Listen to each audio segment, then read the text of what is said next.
birthday, if it's your birthday, happy belated birthday, if it's in the past, happy future birthday, if it's in the future. My name is Lime Green, and welcome back to yet another tier list. I've watched every single SpongeBob movie, not this one, and you know what that means. Another tier list video.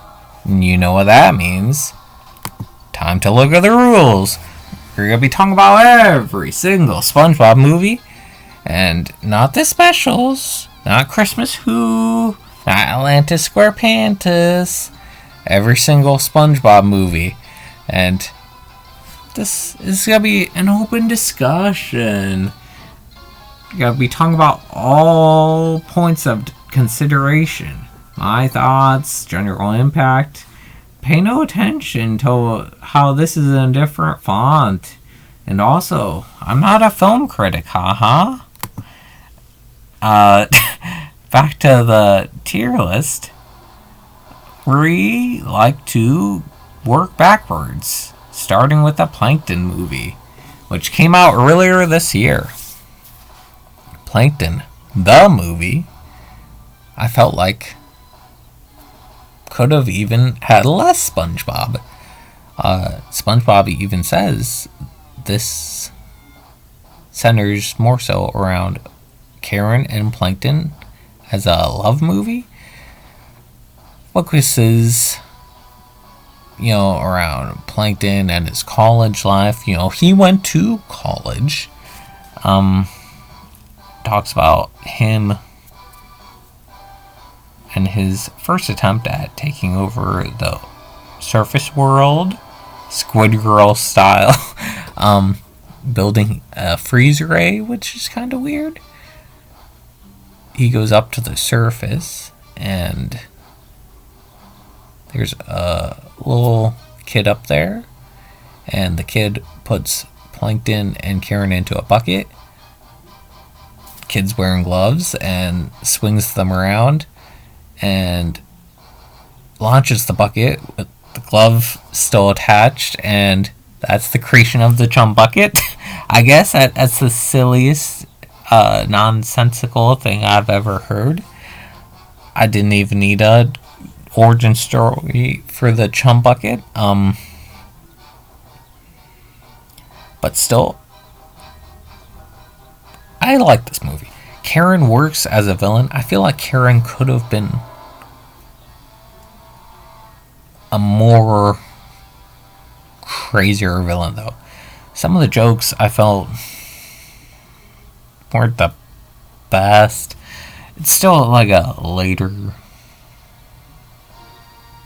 I don't know, not season, later SpongeBob type of deal. I'm putting it fresh tier.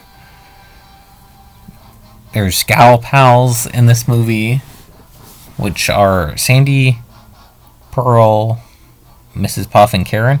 At first I was like,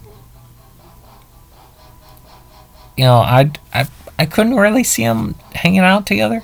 But then as the movie went on, I'm like, I can really envision them hanging out together. And my only nitpick really was Mrs. Puff was driving at a certain point with SpongeBob in the car, and they didn't really have an interaction. And Pearl really didn't have many lines that were notable, I thought. But I thought this was a really good just movie. Also, two things. Three more things on this movie. They gave Plankton claws at, I felt like 6 times throughout the movie. The first 2 times I was like, okay, that's a cool little animation gaff. And then they kept doing it. I'm like, cool.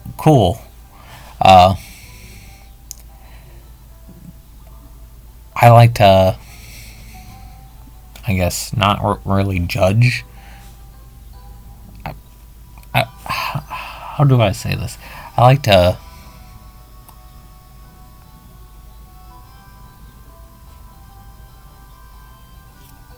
not judge. I keep thinking of the word. I like to look at, I guess is a better word, look at a SpongeBob movie by how they do live action in their movie. And, this movie does live action pretty well. Integrate live action to their movie. And this movie has a good live action segment. We'll talk about you later. And, another thing I look at is their end credits song.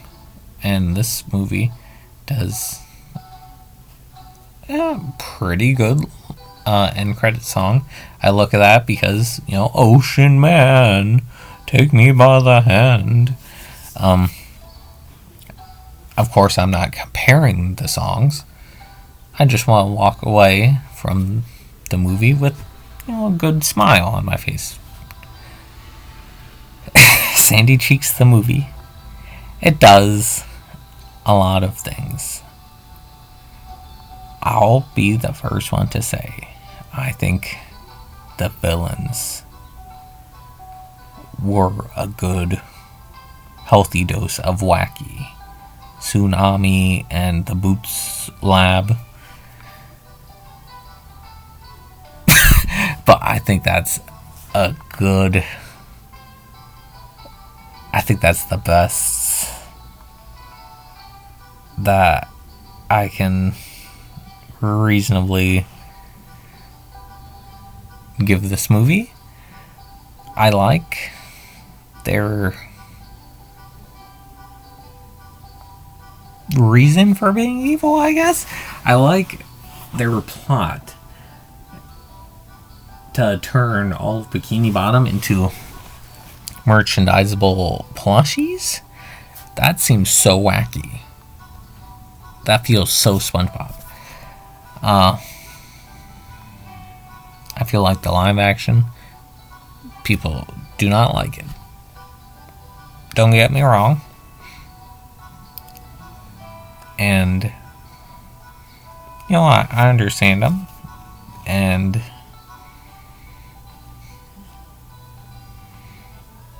but I think the live action is the live action segments are kind of, they're wacky in a SpongeBob-y way,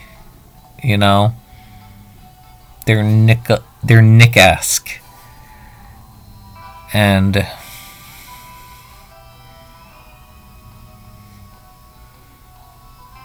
the Boots Lab having a water park felt like a good showdown place. When you say, oh man, Boots Lab is in Texas, that seems like, why would you bring SpongeBob to, a place like Texas, first off? And then when you say SpongeBob in a water park, that makes more sense. But, this isn't even a SpongeBob movie. This is a Sandy Cheeks movie.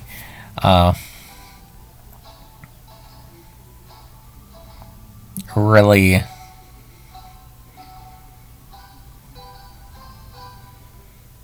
trying to think. What would this movie be like without SpongeBob? I feel like you could have done it without SpongeBob.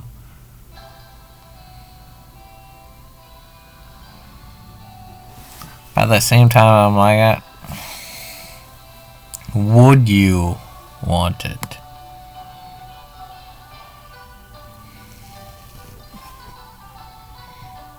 But the end credits is like Sandy Cheeks' cover of the SpongeBob theme. I'm not too crazy about it, but I'm just putting it here. SpongeBob movie, Sponge on the Run. Now this is like if you fuse the original movie and Gary Come Home. I can see their thinking, right? Now, I said I'm a big fan of the live action integration with SpongeBob movies. Even the theme song has the island, you know? So, even in the original series, they acknowledge live action segments. You know, Sandy takes them up above land and the seagulls try and eat them. But I feel like you have to do it smartly. That's the key aspect. In this movie, there's, what is it, Keanu Reeves as a tumbleweed. And then just that, I feel like that's a healthy portion. And I feel like is there Snoop Dogg in this? And then there's like zombies. They have to fight live action zombies at like a Old West tavern. And then there's the robot. I feel like you could have just had like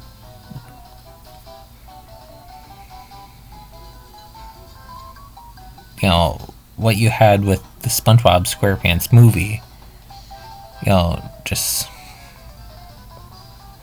I'm gonna say I'm gonna sound a little mean. You know, copy the formula of the original movie, but with the robot. I feel like that could have been a good formula. Just the road trip formula. And that could have been a good movie. Now, the part at Atlantic City kind of screws with everything, because that's kind of similar. They have a Steven Hillenburg tribute at the end. That's pretty touching, and the end credits it's a good remix.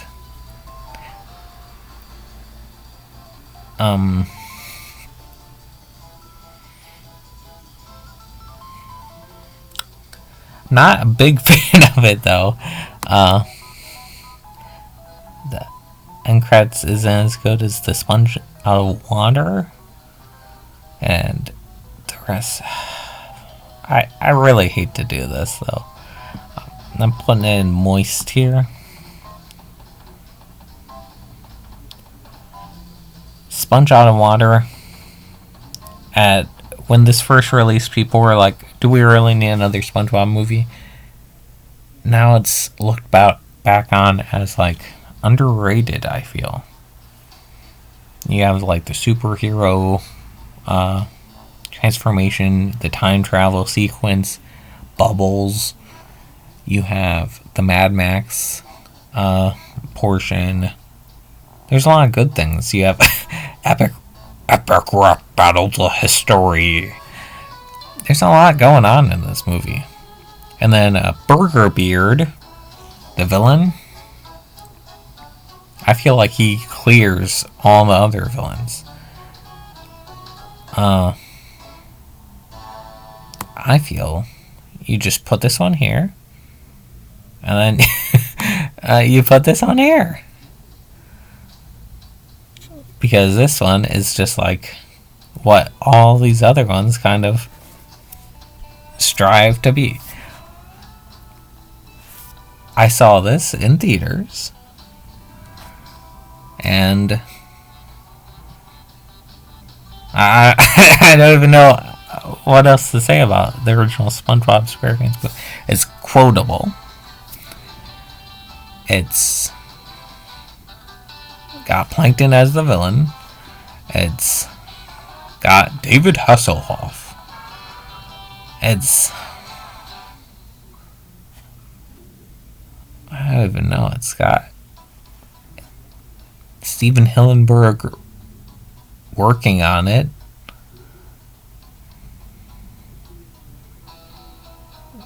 It's just a good movie.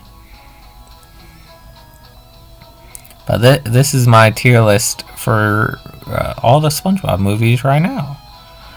What do you think of it? Would you have changed anything? Let me know in the comments down below. And until I watch a bunch of more movies, see you then.